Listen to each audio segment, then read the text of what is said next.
everybody, welcome back. I can't wait to see what Charlie sees inside the factory. Can you?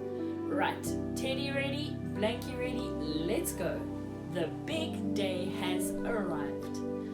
The sun was shining brightly on the morning of the big day, but the ground was still white with snow and the air was very cold. Outside the gates of Wonka's factory, enormous crowds of people had gathered to watch the 5 lucky ticket holders going in. It was just before 10 o'clock. The tall, bony figure of Grandpa Joe could be seen standing quietly among them, and beside him, holding tightly onto his hand, was little Charlie Bucket. All the children except Charlie had both their mothers and fathers with them, and it was a good thing that they had. Otherwise, the whole party might have got out of hand. They were so eager to get going, their parents had to hold them back. "Be patient," cried the fathers. "Be still, it's not 10 o'clock yet." Behind him, Charlie Bucket could hear shouts of people in the crowd as they pushed and fought to get a glimpse of the famous children. "There's Violet Beauregard," he heard someone said. "And you know what? She's still chewing that dreadful old piece of gum." "Who's the fat boy?" "That's Augustus Gloop." "So it is. Enormous, isn't he?" "Who's the kid with a picture of the Lone Ranger stenciled on his wind cheater?" "That's my TV. He's the television feed." "I want to see Veruca Salt," shouted someone else. "She's the girl whose father bought 500,000 chocolate bars and made the workers in his peanut factory unwrap them." "Dreadful, isn't it? Shocking, I call it. What do you think of her?" "That one there, the little girl with the mink coat." "Which one is Charlie Bucket?" "Charlie Bucket? He must be the skinny one, standing here close to us. See him? Why doesn't he have a coat on?" "Don't ask me. Maybe he can't afford to buy one." Charlie, standing only a few paces away from the speaker, gave Grandpa Joe's hand a squeeze, and the old man looked down at Charlie and smiled. Somewhere in the distance, a church clock began to strike 10.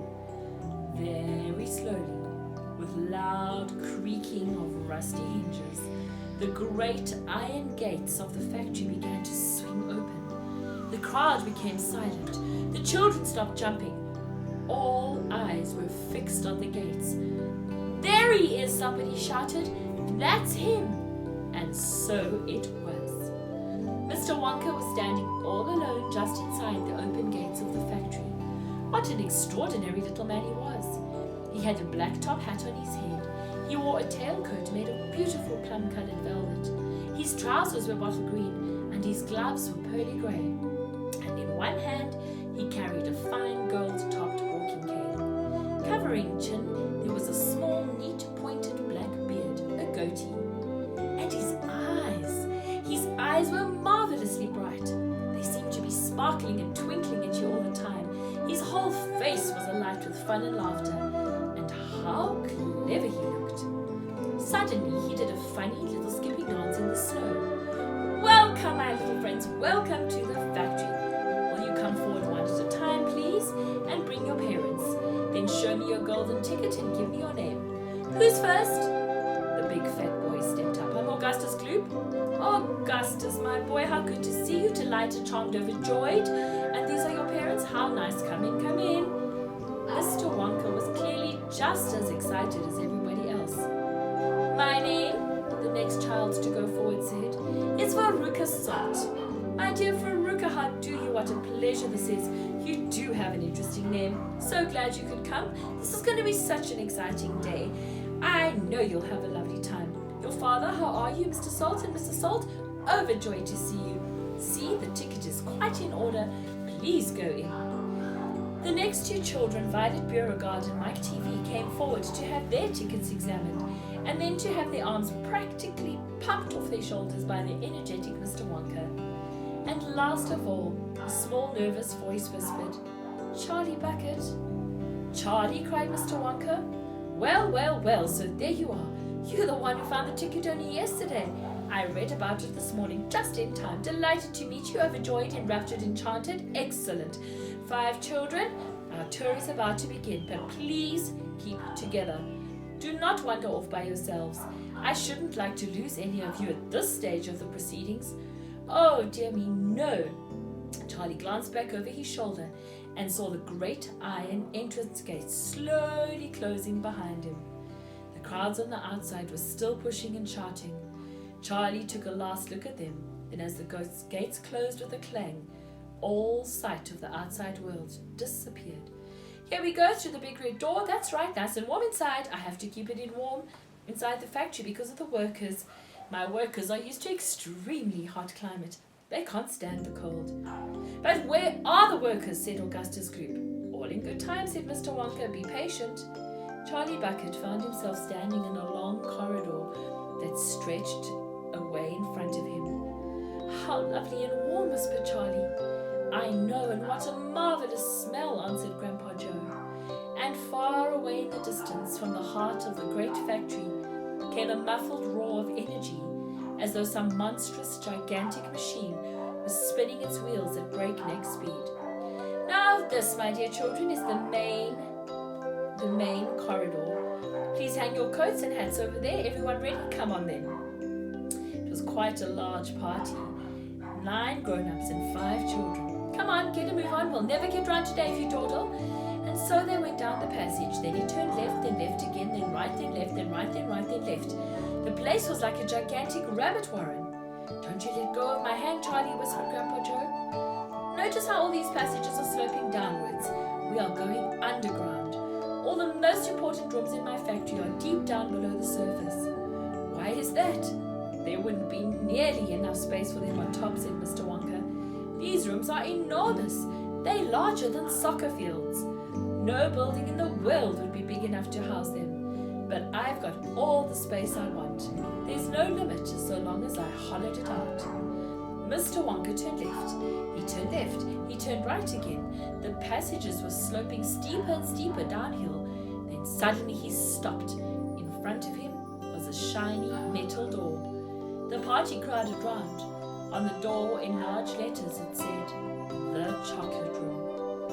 An important room this, is Mr. Wonka, taking a key from his pocket. This is the heart of the business, and it's beautiful. All of my rooms are beautiful. I can't abide ugliness. Be careful, children. Keep very calm.